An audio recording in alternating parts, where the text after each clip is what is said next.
پر جب بہت حملہ کیا کفار نے، تکلیفیں پہنچائیں، تو نبی پاک کے چچا ابو طالب اور ہماری امی حضور حضرت خدیجہ الکبریٰ رضی اللہ تعالیٰ عنہ یہ زبردست سپورٹر تھے، حوصلہ دیتے تھے، پیارے آقا علیہ السلام کی دل جوئی کا سامان کرتے. مگر اسی سال ابو طالب کا بھی انتقال ہو گیا اور بی بی خدیجہ الکبریٰ بھی وصال فرما گئی. نبی پاک بڑے غمگین تھے، دو بڑے کلوز سپورٹر دنیا سے چلے گئے. نبی پاک علیہ السلام جب کوہ صفا پر گئے اور جا کر نبی پاک علیہ السلام نے طائف کے میدان میں نیکی کی دعوت دینا چاہی تو وہاں بھی پتھراؤ کیا گیا. پیارے آقا کو بڑا ستایا، یعنی رنج و غم کا وہ سال تھا. اس کو عام الحزن بھی کہا گیا، تکلیف والا سال تھا. اپنے محبوب کے دل کو ڈھارس دینے کے لیے، اپنے محبوب کے دل کو تسکین دینے کے لیے اللہ کے حبیب جو ٹھہرے، رب نے وہ انعام کیا جو کائنات میں کسی کو نہیں دیا. اپنی بارگاہ میں بلایا، عرش کا دولہا بنایا. بریلی کے تاجدار لکھتے ہیں نا، فرماتے ہیں وہ سرور کشور رسالت جو عرش پر جلوہ گر ہوئے تھے، نئے نرالے طرب کے سامان عرب کے مہمان کے لیے. حضرت عیسیٰ کے دور میں آ جائیں، میڈیکیشن عروج پر تھی، ڈاکٹرز ہی ڈاکٹر تھے، علاج دریافت ہو رہے تھے. Everybody impressed with the doctors. انہوں نے کہا ٹھیک ہے، اگر آپ اللہ کے نبی ہیں، ہم مردہ زندہ نہیں کر سکتے، آپ مردہ کو زندہ کر کے بتائیں، علاج تو ہم بھی کر لیتے ہیں. یا ایسا اندھا کہ جس کی پیدائشی آنکھیں نہ ہوں، بائی برتھ بلائنڈ، مادرزاد اندھا، اس کی آنکھیں لا کر دکھائیں. آپ مادرزاد اندھے کی آنکھ پر ہاتھ پھیرتے، دعا کرتے، دم کرتے، اللہ آنکھیں عطا فرما دیتا. آپ مردے کو ٹھوکر لگاتے، کم باذن اللہ، اللہ کے حکم سے زندہ ہو جا، وہ زندہ ہو جایا کرتا. لوگ آپ پر ایمان لانا شروع ہو گئے. جیسے نبی، جیسا دور ویسے معجزے. حضرت موسیٰ کا دور آیا، اس دور میں جادوگر تھے، میجیشینز، بڑا بڑا جادو کرتے. لوگ حیران، جادوگروں کو اپنا سب کچھ مانتے تھے. فرعون کا دور تھا اور جادوگر اس کے سارے چیلے تھے. حضرت موسیٰ علیہ السلام سے مقابلہ کروا دیا جادوگروں کا. انہوں نے اپنی رسیاں پھینکی، وہ ساری رسیاں سانپ بن گئیں. حضرت موسیٰ نے اپنی لاٹھی کو پھینکا، وہ بڑا اژدہا بن گیا، بڑا اسنیک، سارے سانپوں کو کھا گیا. سب لوگ سجدے میں گر گئے اور کہا کہ ہم موسیٰ اور ہارون کے رب پر ایمان لاتے ہیں. جیسا دور ویسے معجزات. اب آئیے نبی پاک کا دور آیا. آقا کا دور ایک پرٹیکولر دور نہیں ہے، سمجھیے گا بات کو. ہر نبی کے بعد ایک نبی آئے نا. بٹوین دیز ٹو انبیاء دیر از جو بھی دور تھا وہ پہلے نبی کا دور کہلایا. نبی پاک کے بعد تو کسی نبی نے نہیں آنا. فرام دیٹ ڈے، یعنی جب سے نبی پاک تشریف لائے ہیں، قیامت تک یہ سارا دور ہمارے آقا کا دور ہے. ہم سارے نبی پاک کے امتی ہیں. بات سمجھیے گا، جس دور میں نبی پاک آئے اس دور میں ایک عجیب ماجرا تھا. آپ بھی اگر ہسٹری پڑھیں نا، پیارے آقا جس دور میں آئے اس دور میں عرب کے لوگوں کو بڑا ہی پراؤڈ تھا اپنی گفتگو کا، اپنی باتوں کا. وہ اپنے آپ کو فصیح و بلیغ کہتے. ان کے اندر لڑائی مقابلے نظموں کے ہوتے، کلام کے ہوتے، عربی فریزز کے ہوتے. وہ اپنے آپ کو، اچھا میں آپ کو بڑی عجیب بات آج زندگی میں شاید پہلی بار آپ سنیں گے. عرب کے لوگ کیا کہلاتے ہیں؟ عربی. کیا کہلاتے ہیں؟ جو عربی نہیں ہے وہ کیا کہلاتے ہیں؟ ہاں ذرا دوبارہ کہیے. عجمی. آپ کو پتہ ہے عجمی کا مطلب کیا ہے؟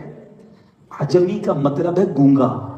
ہم جتنے ہیں نا سارے عجمی ہیں نا. عرب کے لوگ باقیوں کو گونگا کہتے تھے. ان کو بولنا ہی نہیں آتا، بولنا تو ہمیں آتا ہے.